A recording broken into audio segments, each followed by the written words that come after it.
The president was well aware that on election night that there was substantial mail-in ballots yet to be counted in a range of states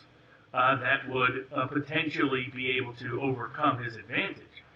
at least when going into election day. Biden's own campaign people put out what numbers Trump needed to hit on election day that conformed to what Trump's campaign people understood, to what election observers understood, to what political bettors understood,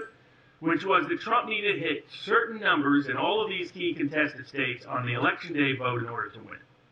Well, what Trump knew as it got late into the evening is that Trump had exceeded those numbers in every single state. Trump wasn't saying that they were going to steal the election because of mail-in votes being counted later. It was because he'd already exceeded the numbers that Biden's own campaign acknowledged would be sufficient for him to win every single one of those states, including Wisconsin, Michigan, Pennsylvania, Georgia, and that he had enough to come back in Arizona and then potentially Nevada. But particularly Wisconsin and Pennsylvania, it was recognized by almost all observers, and you can see their live Twitter feeds during the night, including local reporters, Democratic-leaning election analysts, all of them, at various points, the New York Times little measurement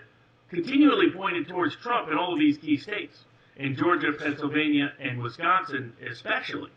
Indeed, others have been sort of taken in with this notion that the election fraud allegations never had evidentiary merit. When in fact you look into detail, the question was whether this was an unconstitutional election. All that it required was that votes were cast by people who were not legally qualified, that votes were cast in a manner that were not legally qualified, and that votes were counted in a manner that were not legally qualified, and all three were present here with the overarching question, as raised by Senator Hawley, that you had unconstitutionally conducted rules of the election in multiple states that were material to the outcome, especially Pennsylvania, but not limited to it. So this is where the fundamental misunderstanding and misapprehension is.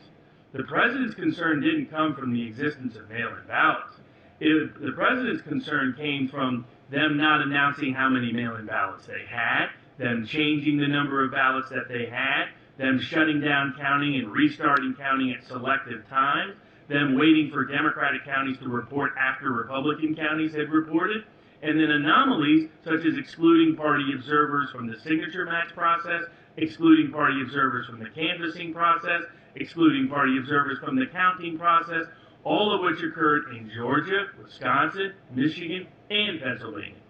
So it was not merely the idea that because they were going to count mail-in ballots late that the president expressed concern.